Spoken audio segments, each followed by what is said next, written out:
Hello and welcome back to another one of my videos. Today I wanted to do something special because if you weren't aware, recently I hit 100 subs, which is a huge deal to me and I cannot thank you enough. But I was really unsure what to do because 100 subs isn't huge in YouTube, but to me it's quite a big deal, so I still wanted to do something, but I didn't want to go overboard. Joanna, I forget her name, she was really popular a couple of years ago. When she hit 1,000 or 1,000,000 subs, she made 1,000,000 cookies.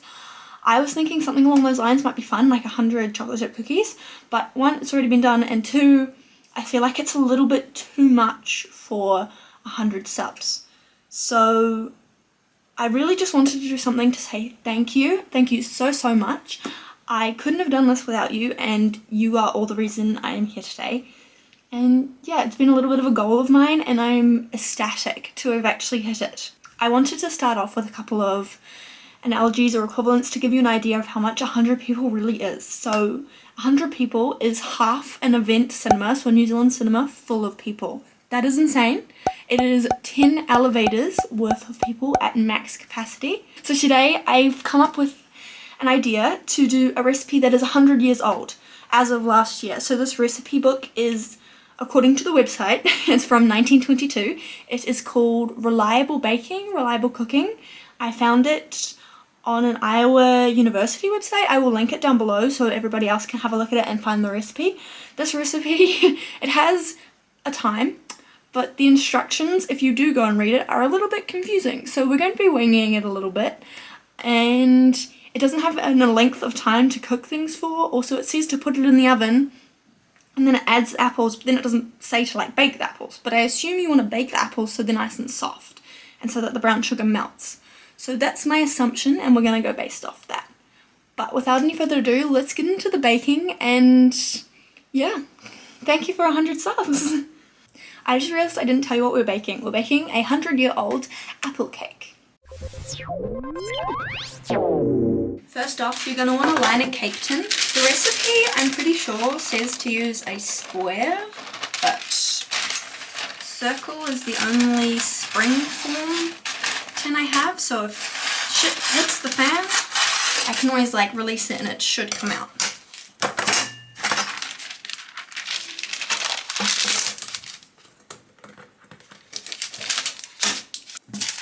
Just to be extra safe, I'm also going to put some on the edges.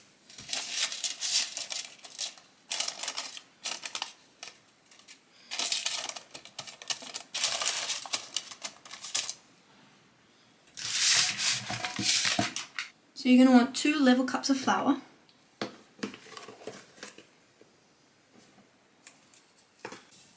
2 tablespoons of sugar. Now I noticed that this recipe doesn't actually have that much sugar, and I think it's because in 1920 the price of sugar almost tripled. It started in about May 1920, and I believe because of this people started using fruits and other types of sugar and cutting it down in their baking. So as the recipe says, 2 tablespoons, and then a 1/4 teaspoon of salt. You also want 2 teaspoons of baking powder.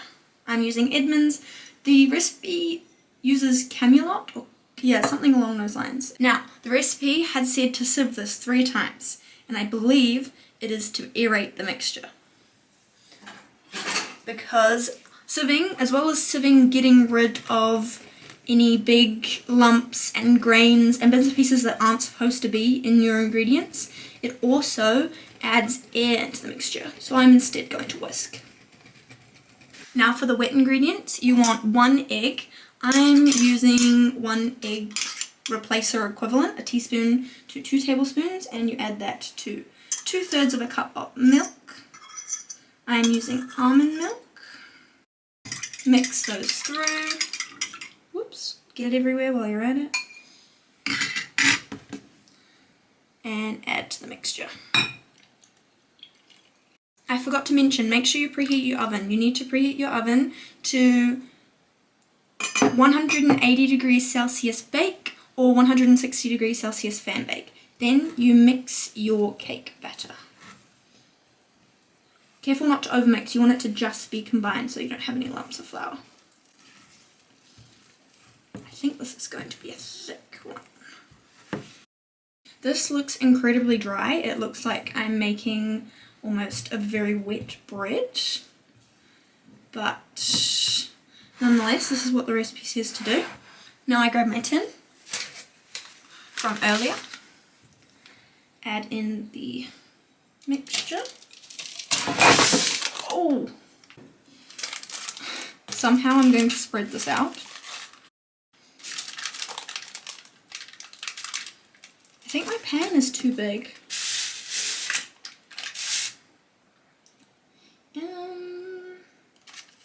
Not too sure what to do about this. Okay, if you couldn't tell, I've never read this recipe before. I switched it to a loaf pan because it was too small and wasn't going to fit and it wasn't going to do what I wanted it to do. The recipe says to add 1/4 cup butter, melted butter over the top. I have done that with some melted margarine. I might add a little bit extra if I have it because, yeah, oddly dry. So I'm using 1/3 cup. And also that amount isn't going to take as long as I originally thought it was going to take. My original plan was based on a normal cake recipe. I'd put it in for 20 to 30 minutes, bake it, and then add the apples. But I don't think this is going to take as long. We'll see how it goes. We're just going to keep a really, really close eye on it and see what happens. But I don't know what's going on. Okay, the recipe says to core, cut into 8s, 5 tart apples. So I'm using green apples. Green apples are tart. But that sounds like a lot of apple. I'm starting with just 2, especially for my little cake. This recipe is really confusing. And then it adds butter, sugar, and cinnamon over the top. But shouldn't that be baked? Or do I do it as soon as it comes out of the oven and then hopefully it bakes it? Like, this is really confusing. It doesn't say to bake it afterwards. Maybe they had smaller apples? I'm not sure. Right, so that's 1/4, right? And then 8s would be this thick. That's going to take a very long time to cook. Like, a very long time. I might do it again. Because that's still thick, but it'll take a while to cook. Take less time to cook. I don't know. Maybe I put them on before cooking if they're going to be this thick. I'll put them on before cooking. And then I guess I'll just find out at the end if that wasn't what I was supposed to do. In here, I just have the remainder of the butter from when I melted the 1/4 cup. I'm going to add 3-ish tablespoons of brown sugar. Very rough, as you can see. And a teaspoon of cinnamon. Give that a little bit of a mix. Just try it. Oh, it's good. I'm going to pour that over my apples. I decided to lay the apples off camera because I couldn't make up my mind on what I wanted to do. But this is what we have. And then I'm going to put this in the oven for 10 to 15 minutes as is. Then I'm going to put the brown sugar mix that I saw you watched us make on. And then if needed, if it's getting too brown, I'll chuck some tinfoil on. And hopefully, I'm hoping to cook it for a total of 30 to 40 minutes, hoping that it'll bake. And I really can't tell you what's going to be the end result for this one. Also, I only did 1 apple and these, or 2 apples, sorry, and these seem really thick, and I don't know. Alright, it is the 20-minute mark, and this is what it looks like. The sides on the edge there aren't cooking, where it's kind of like overlapping, but the rest is starting to cook, which is great. I'm going to add on the syrup now, and chuck it back in for probably 15 minutes to start with, and we'll see how it's looking after 15.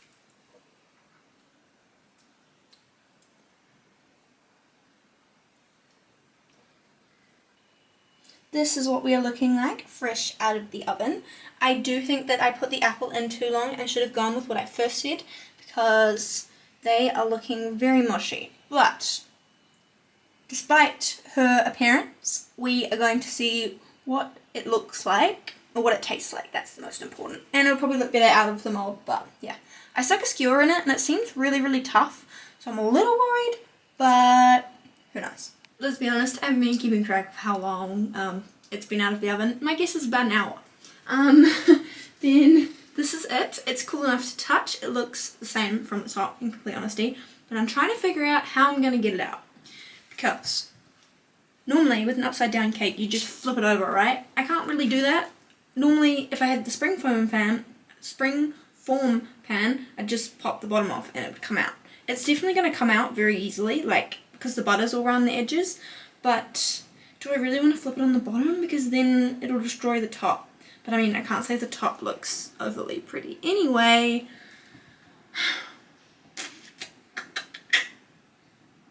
I'm gonna see if I can slide it out.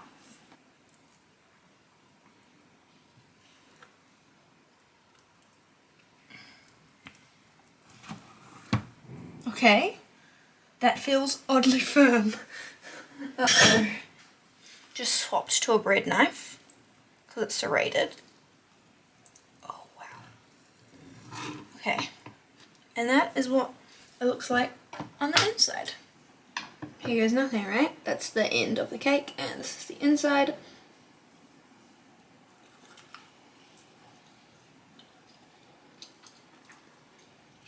Oh wow. It was not bad. The tartness of the apples is really, really good. I highly suggest Granny Smith or green apples if you do make it.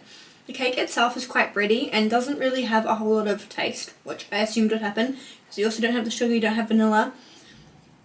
So if you get a piece without the apples, I don't imagine it would taste very good. But altogether, good. And the way the sauce and the butter kind of like soaks into the bottom and on the edges.